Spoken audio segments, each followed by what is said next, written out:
Steve, personne n'a oublié la frustration, le sentiment d'impuissance qu'il y avait eu après la première journée contre Grand Sac qui était venu bien renforcer au Blanchet. Aujourd'hui, c'était encore un autre niveau de renforcement, j'ai envie de dire.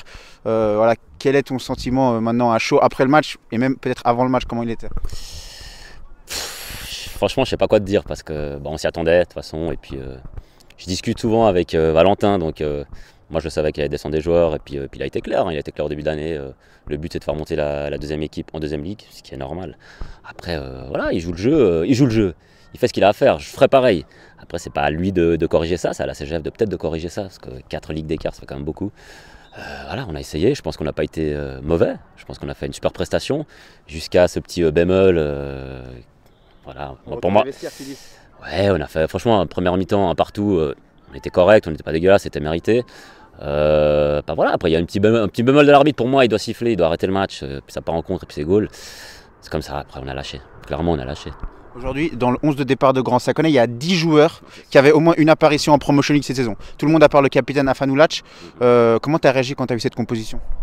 Je l'avais presque deviné à 80% la composition, si tu veux savoir, parce que je les suis quand même, hein, parce que c'est intéressant de voir le Grand Saconnet à première ligue promotion, c'est quand même, ça joue bien au foot, et puis j'aime bien leur style de jeu, donc je connaissais les joueurs.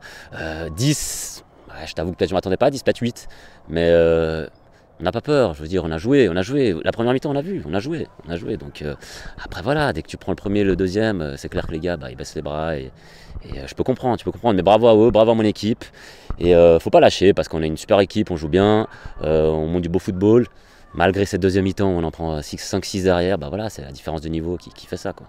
Vous êtes capable d'aller chercher cette deuxième place, si je ne me trompe pas, il y a 6 points, 7 points de retard, 8 points peut-être même sur la deuxième place? Je te mens pas que je regarde plus le classement. Dès le moment où je suis pas en tête, je regarde plus le classement.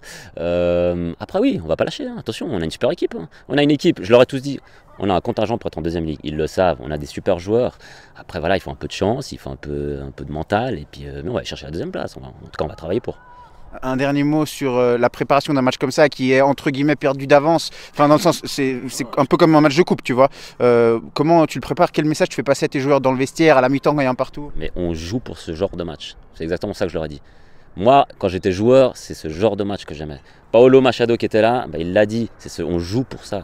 On est fait pour ça, pour ce genre de match. Là, on vient avec des joueurs de 3e ligue contre des joueurs de première ligue. On veut montrer ce qu'on veut. Et franchement, on a été bon. On a été bon. Alors oui, on prend 6 et puis on retiendra le 6 ou 7-1, je sais pas combien. Ok, mais on a été bon. Il faut pas qu'il lâche mentalement parce que c'est dur de prendre 6 ou 7, je sais même pas combien il y a eu, 6 ou 7. C'est dur de le prendre. Il faut pas lâcher parce qu'on a une bonne équipe et qu'on est des bons gars et qu'on a un bon club. Et puis voilà, puis c'est comme ça, c'est la vie et puis la vie continue.